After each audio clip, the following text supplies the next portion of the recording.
Omroep Friesland doekt in de Ljouwert de 60s en 70s. Je hoort in deel 2 van Lang hier in Ljouwert de 70 jaren. De periode van de kraakacties, de grutskalige hippiefeesten en de opkomst en ondergang van jongerencentrum Hippo.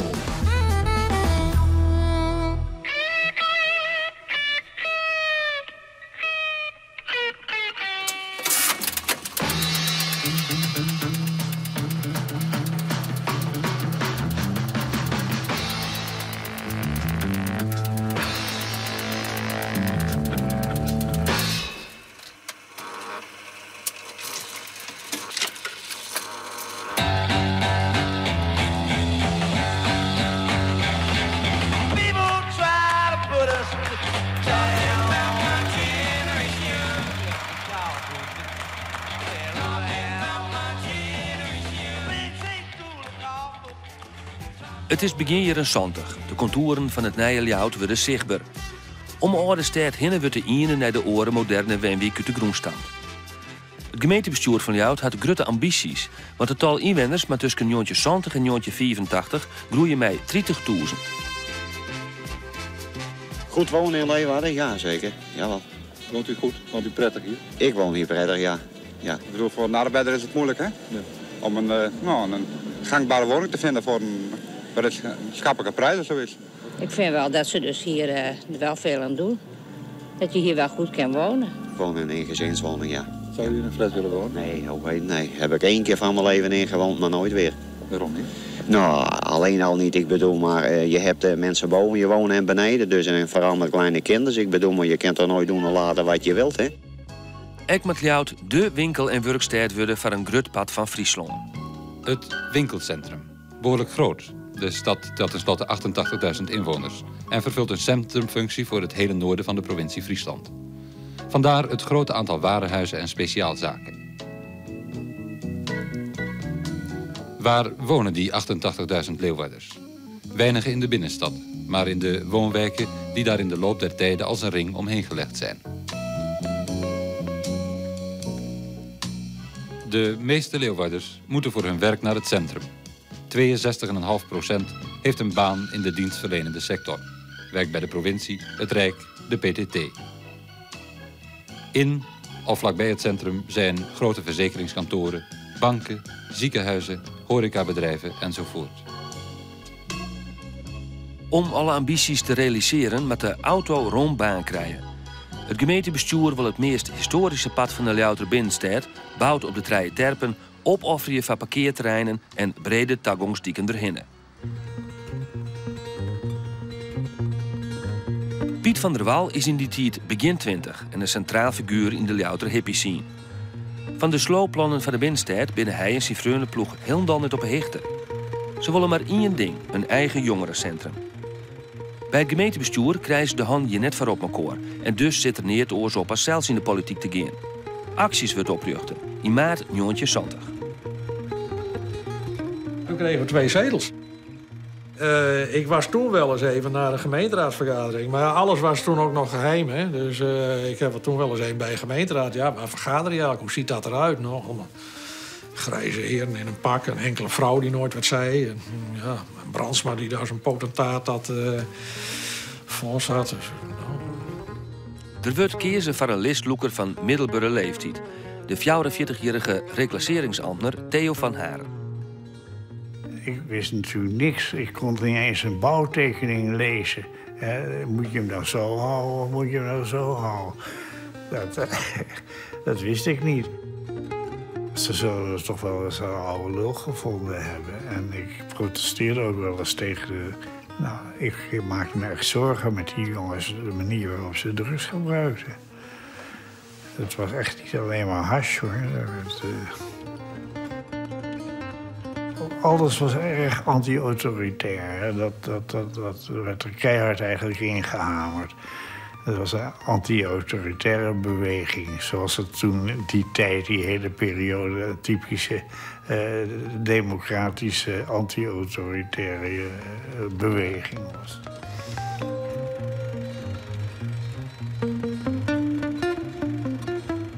Een soort jongeren die belutsen binnen bij acties en de hippie scene, wij begin jaren 70 in de landbuurt. Een wiekje met wenten die het op een nominatie stinnen versloop.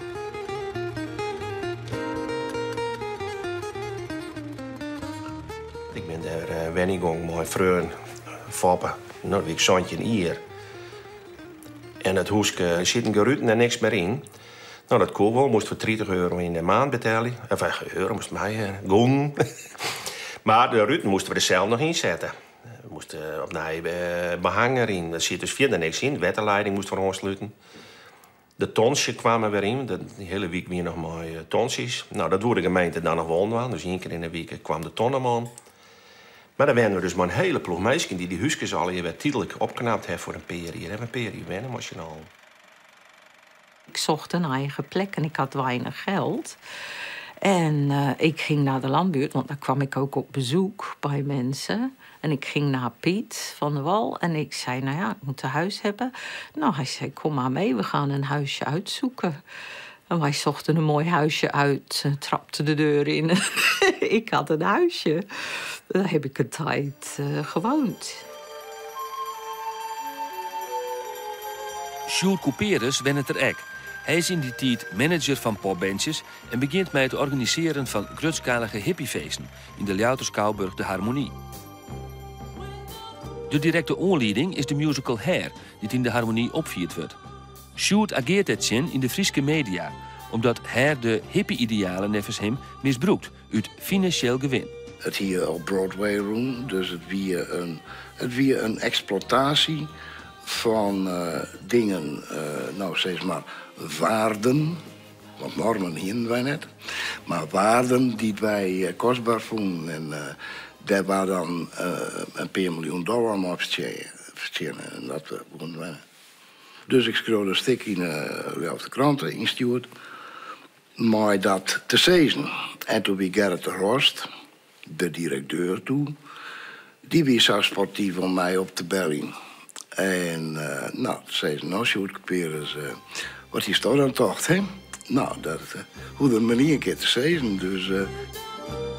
Net volle letter krijgt Sjoerd van directeur Ter Horst toestemming grootschalige hippiefeesten in de Harmonie te organiseren.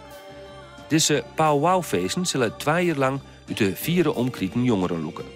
Ja, het was heel druk natuurlijk met mensen uit heel Friesland. En er gebeurde overal wat. Er was muziek en film en eten. Het was heel gezellig. Iedereen deed mee. En ja, we hadden groot feest, hoor. Dat was echt prachtig.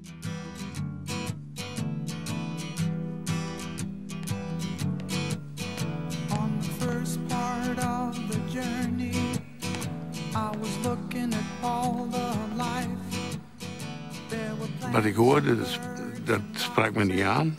En wat ik zag, vond ik helemaal verschrikkelijk. Want dat had geen vorm. Die mensen die huppelden wat op het toneel heen en weer. Dan denk je, ja, waarom eigenlijk, hè? En waar men toen ook kennis mee maakte, was dat er wiet gerookt werd. Wij hadden daar verder geen moeite mee. Dus als je de Harmonie binnenkwam, dan was het een waas van rook. Van die huisjes en zo allemaal. Dus dan zaten we allemaal op de grond, allemaal met pijpen, dikke blozen, chillen. Maar er werd niet gedronken. Nee, echt niet. In die tijd was alcohol taboe. Altijd thee. De tolerantie van het blowen, dat begon toen zo wat te komen in de maatschappij. En nou, had de politie dat net zien worden, zeggen ze net. Ja, die naam zegt het al, powwow, vredespijp roken. Dus we waren vredelievende mensen. Dus we hadden jongens als een Redwing en America, voordat America beroemd werd. Met House with No Name en zo. Ken je wel? Nou, die heeft Sjoerd nog voordat die had een neus ervoor. Dat, voordat ze beroemd werden. Toen hebben ze nog in de Harmonie gespeeld.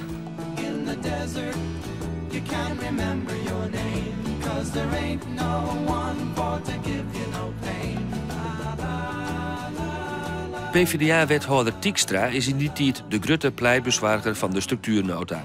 Waarbij het paden van de binnenstad verdwijnen matten voor grote parkeergarages en brede toegangswegen erheen. Alles is ruchten op groei. Van het tal inwoners en van de werkgelegenheid.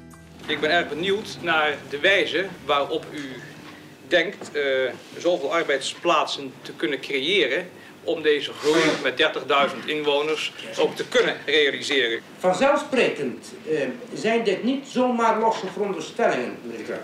Dat zijn het bepaald niet. Het zijn dus wel veronderstellingen die ergens op gebaseerd zijn. Uiteraard, zo te zeggen, haal je de koekoek. Maar die veronderstelling, hebben Zweden nog gezegd, die is A, gebaseerd onder meer dus op die tweede nota ruimtelijke ordening. Die gaat ook uit van de vooronderstelling van een consequent spreidingsbeleid van de Rijksregering. Maar zonder dat beleid zal Leeuwarden die groeimogelijkheden niet hebben. Al gauw verzet acties had ze in de plan. De jongeren zorgen dat de Ljouwter binnenstad leegstreemt en dat de panden dichtspiekeren worden in afwachting van sloop. Maar de PvdA van Tiekstra is zo machtig dat acties geen poort onder groen krijgt in de gemeente hier.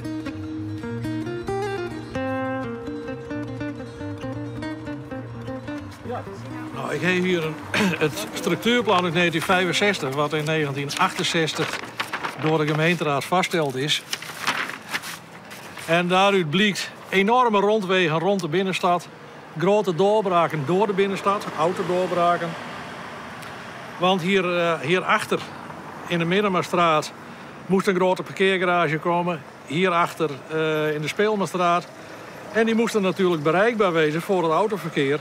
En landelijk zag dat ook. De binnensteden waren economisch zwak. Autoverkeer kwam op. Het autoverkeer moest er ruimte gegeven worden. De binnenstad moest bereikbaar blijven. Wonen in de binnenstad, ja, de binnenstad werd eigenlijk aanvaard dat het wonen daar wel wegging. En rond 1970 stonden hier in de Kleine Hoogstraat al pansies dichttimmerd. En daar wilden wij ook wel wonen. Nou, waarom kan dat niet? Hè? Dat wilden we afbroken. Afbroken? Waarom dat? Ja, oh, weten jullie dat niet? Grote doorbraak, bla bla bla. En politiek konden we dat niet op agenda krijgen, want het was eigenlijk net vastgesteld. En toen hebben we dus een mantelorganisatie, de actiegroep Kloppend Hart, opgericht om veel vrijer naar de publieke opinie te kunnen optreden met kraakacties, straatbezittingen hier en affiches plakken, nou ja, enzovoort. De inzet is het behoud van de historische binnenstad, zijn sloop van wat dan ook. In de Rietzeel jeren ze mij acties bij het establishment. Maar op stritten fulmineren ze mij kloppend hard, voeleindig in dat establishment. Sikke Doelen, redacteur bij de Ljouwter Kranten, speelt op de achtergrond bij tal van acties een grote rol. Er binnen blokkades, zoals van de Lietse Heegstritten, die het plat maakt van een autodiek. Er binnen ludieke en massale protestacties zoals fietspower, waarbij het 300 jongeren kruispunten bezetten. En het autoverkeer in de Ljouwter binnenstad zou onmogelijk meidje. En er worden kraakacties houden. De eerste vindt plak in de Torenstritten. Sikke Doelen krijgt het NOS-journaal Safir een cameraploeg te sturen.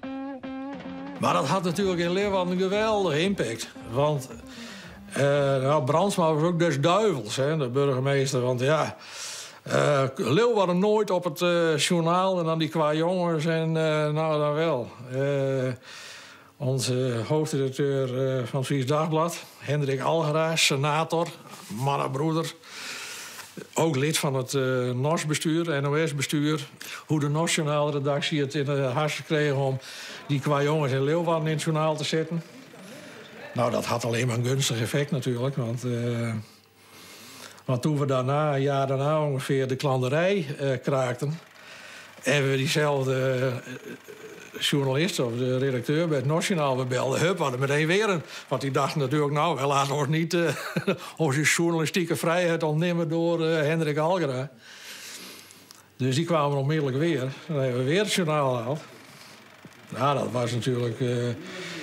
Ja, je had er nog maar 1 of 2 netten. Dus iedereen keek altijd naar het journaal. Dat had een geweldige impact.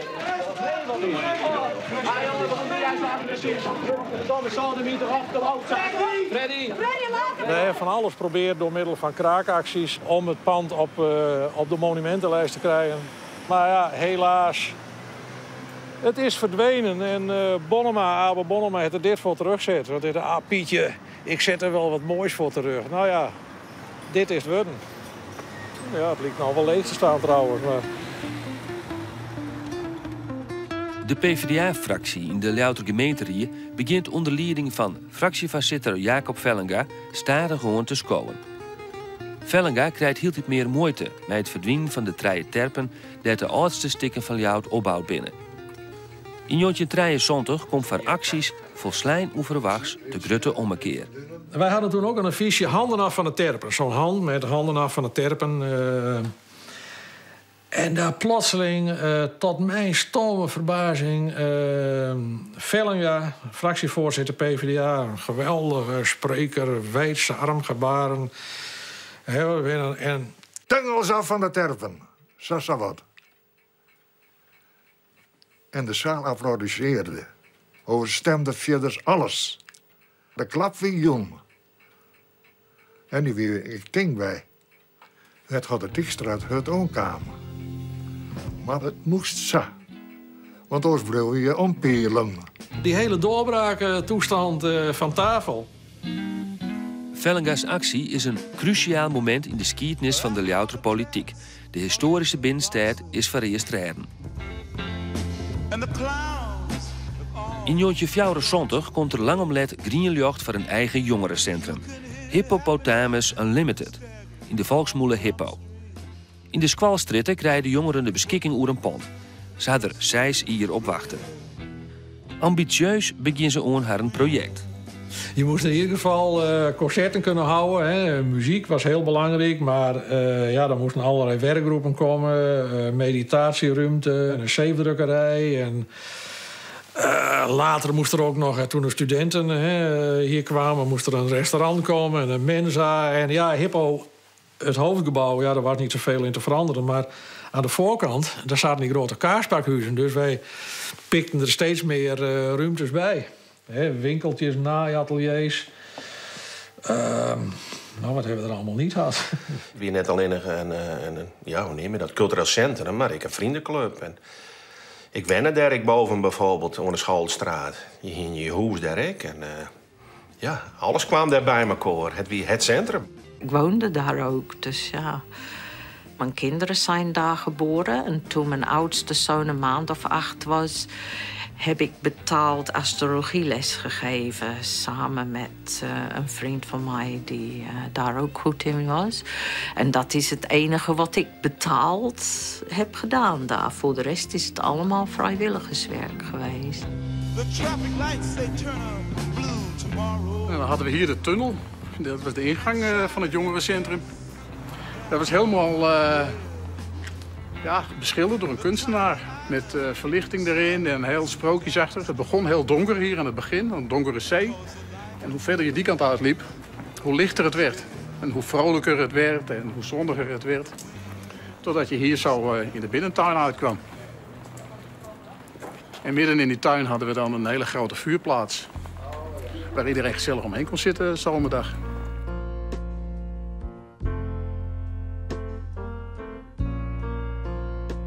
Krijgt van de opening in 1974 gaat de club in opperbeste stemming een paar dagen naar Skiermuseum. De Hippo bakfiets gaat mee. Then later a movie too and then home. Oh, it's such a perfect day. I'm glad I spent it with you. Oh, such a perfect day. You just keep me hanging on. You just keep me hanging on. Hippo wordt een centrum dat elke jaar zijn aai kwijt kan en dat plak is voor vernijende initiatieven, zoals jazzballet en muziektheater. Ik wil er een soort subsidie binnenhalen om werkloze jongeren werkervaring op te letten. Zoals bij de zeefdrukkerij Inktwerk. In Nederland ben je pas gezond als je 5 dagen per week werkt, maar dat is helemaal niet zo. En dan de vraag, wat is werk? Ik bedoel, ik werk hier 3 dagen, maar ik heb het gevoel dat ik een 7-daagse werkweek heb. Want ik buiten Inktwerk doe ik nog een heleboel andere dingen. Die weliswaar niks met zeefdrukken te maken hebben, maar ik ben er toch de hele dag mee bezig. Het is hier gewoon gemoedelijk, ik bedoel. Er wordt echt wel gewerkt, hoor. Maar dan wel een goede sfeer. Ik bedoel, je bent niet afhankelijk van je chef of zo. Je hoeft niet... je hebt niet die hiërarchische verhoudingen, noem je dat? Nou, die heb je niet. Dit is een nieuw initiatief op zeg maar het gebied van sociaal-cultureel werk voor werklozen. En zodanig ligt dat op onze weg om daar de waarde van te bewijzen. Wie hield? Nou, dat is wel makkelijk. We hebben mensen niet eerst. Die is een heel soort werkloosheidsprojecten hield. Want ik heb een tijdje administratie die nou, op een bepaald moment ik ben een stuk of 10 mensen uit projecten betellen. In de keuken, in de winkel, zeefdrukken, wat letter inktwerk worden dus. Offsetdruk, dus letter hippelprint worden. In een fotograaf hebben we al gehad. In die de technische dingen, een soort huismeester, maar ik wil maar de lichtshows en dat soort zaken. Dus het borrelen aan alle kanten. Ik, dus op regeringsniveau, de meeste jongeren moesten aan het werk. En wie een hoge werkloosheid. En wij hebben er wel van profiteerd. Dus aan alle kanten koert.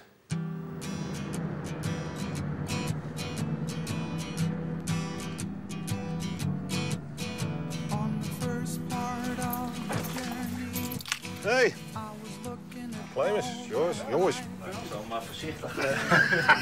Hoi. Hey, Frans. Alles goed? Ja. Kleimers? Frans.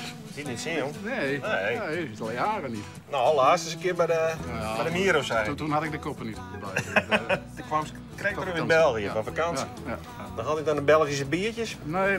Oh. Nee? Nee? Wel een blootje. Ja, tuurlijk. Tuurlijk. Nou, hartstikke leuk, man. Koffie? Ja. Koffie? Ja? Hey. Let's go.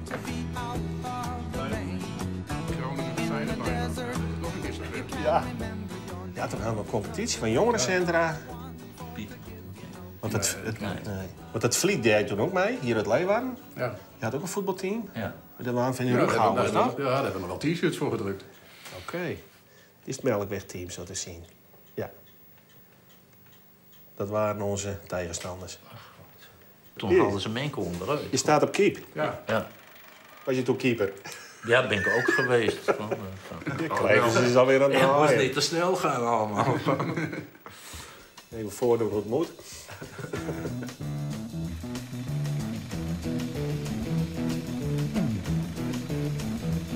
You know the day destroys the night. Night divides the day. Try to run, try to hide. Break on through to the other side. Na een uur komt de eerste grutte tjinslag. De vergunning om popconcerten te organiseren wordt door de gemeente vanwege loodsoerlijst in Lutsen. Sjoerd Couperus, die op dat stuit de jinnige betellen krijgt is, zucht zijn dream uit elkaar spatten. We waren nog maar niet hier dwaande. En toen hadden wij al een strenge geluidslimiet, zodat wij alleen nog maar akoestische muziek dwang konden. Ja, het bindmiddel was de muziek. Ja, dat viel weg. Eigenlijk is dat als muziekcentrum is dat Hippo in de knop gebroken. Hippo rekent ook al gauw in de reerde cijfers. Er komt het bijhouden van een boekhouding geen prioriteit had bij de jongeren. Ja, we hadden wel subsidie, maar als je zelf wat wilde, ja, dan moest je toch ook zelf wat geld verdienen. Ja, dat moet via de bar natuurlijk. En dat was op zich met redelijke prijzen. Maar jongens, die stafkrachten, de bevoegde stafkrachten van de Sociale Academie, nou, die wisten het verschil niet tussen debet en credit. Dus het werd een financieel wanhopige toestand. Grote tekorten en waar het geld bleef. Joost mag weten, bar leverde verlies op, terwijl hij winst moet opleveren. Dus. Piet van der Wal wordt jonge simaat Sjoerd Couperus, want dan de jinnige betellen krijgt, beneemt als zakelijk directeur. Maar het zal net een gelukkige combinatie worden. In de tussentijd komen de harddrugs hippo binnen. Nou, we zagen mensen lichamelijk afvallen en niet meer eten en onverschillig. En nou ja, we zaten ze op de dierenstad te wachten. Nou, toen hebben we dat ook wel een beetje proberen tegen te houden. We wisten precies wie wat gebruikte. Die controle was er nog wel, maar later niet meer. Nou, daar heb ik heel veel thuis over zitten mediteren. Van wat kan ik hier aan doen? Maar ik dacht, ja, als er zo'n zwakte hier aanwezig is, dat jongelui hier vatbaar voor zijn, dan moeten ze het meemaken en leren om nee te zeggen en leren om het te weren en daar sterk van worden. Ik kon niet anders zien hoe het zou moeten. En ik heb mensen dood zien gaan. Ik heb echt vreselijke dingen zien gebeuren daardoor. Om de situatie weer onder controle te krijgen, schreeuwt Hippo een drugspreventienota. Met het plan de handel in softdrugs in eigen hand te nemen. Alleen nog dan kunnen de handelaars in harddrugs makkelijker boetende doorhouden worden, zei de gedachte. Hippo krijgt zelfs het Iepenbier ministerie in Ljout achter het plan. In de praktijk betjut het dat Hippo-meewerkers valide softdrugs uit Amsterdam hellen kunnen. Mijn vrijgeleidebrief van justitie. We hadden 2 huisdealers. We hebben gewoon een sollicitatieprocedure gehad. 2 huisdealers in dienst genomen. Er was een aanvoerlijn wat min of meer een beetje bekend was bij politie, justitie. En bepaalde toestemming hadden we om in te kopen. Of eigenlijk te vervoeren. Gewoon van dat inkopen, dat moest nog allemaal heel stiekem. Of in Amsterdam of in de grote stad gebeuren. Legaliseer drugs. Daar zijn we doen mee bezig. Dat is wel grappig. Ik vond hier nog een verhaal van de huisdealers die we doen in Tjenst hier. Even kijken. En een resultatenrekening. We hier doen on drugs in pand 21.760 gulden. De dealers hier in hun boezen 1630 goenen on drugs. Nou, en de salarissen. Maar we hier in ieder geval in een jaar tijd staan we al in de min op een verkoop van drugs. Dat vond ik wel grappig. Doch zal de verkoop van softdrugs ook nog aardige winsten opleveren. Onder wielers kunnen Sjoerd Couperus en Piet van der Waal hield die dreger met elkaar terug in je door. Sjoerd wil de creativiteit al rond de Jan, Piet beziekt uit alle macht de financiën in gereel te houden. De conflicten loeken hield die diepere sporen. De situatie wordt onhoudbaar. In 1980 worden ze terug het bestuur beide ontslagen. Heel duidelijk weet ik dat Piet van der Waal en de Sjoerd Couperus is wel eens zijn. Dat lijkt niet zozeer onder personen, maar meer in de wereld waarin ze leefden. Bij de ene heel strak organiseren we het geld op orde en alles op afspraak en in notulen vastgelegd. En een orenvraat zei, nee, het kan al je losser en vrijer en we moeten ons ontwikkelen. En, nou, dat botst. Ik heb wel steeds dat wij verschillende persoonlijkheden zijn. Maar ja, daarmee is het wel en net zijn. Dus het is gebeurd, klaar. Ik wil er niet meer over zeggen. Met het vertrek van Piet van der Waal en Sjoerd Couperus liep het stuur voort. Nog geen 2 jaar later, in 1982, valt voor Hippo het doek definitief. Hippo was zo'n ingewikkeld conglomeraat van allemaal werkgroepjes en geldstromen. Ik wist, of vermoed ook, als ik weg ben, dan stort dat hele bouwwerk in. Nou ja, dat is ook gebeurd. Binnen 1,5 jaar was het failliet. Chaos, ja. Geen structuur erin. Dat is wel verschrikkelijk, ja. Ik heb er tolvier van mijn leven in stutsen. Eerst om het te krijgen en toen om het te werken. En die laatste zei hier dat we een zwier zet je vertellen. Na de ondergang van Hippo gaat elk zijn eigen wij. Hippo bestaat niet meer, maar liet de stad allerhande organisaties nij op het gebied van popmuziek en film. Acties bestaat ook niet meer. De jongere partij fuseert met PPR en PSP naar Progressieve Actie Leeuwarden. Later komt GreenLinks erbij. Het oudste stuk van Ljout op het Rijen Terpen is er nog wel. Met dank aan dat Scorrie Morrie, die niks nutten, dat langhierig tuig.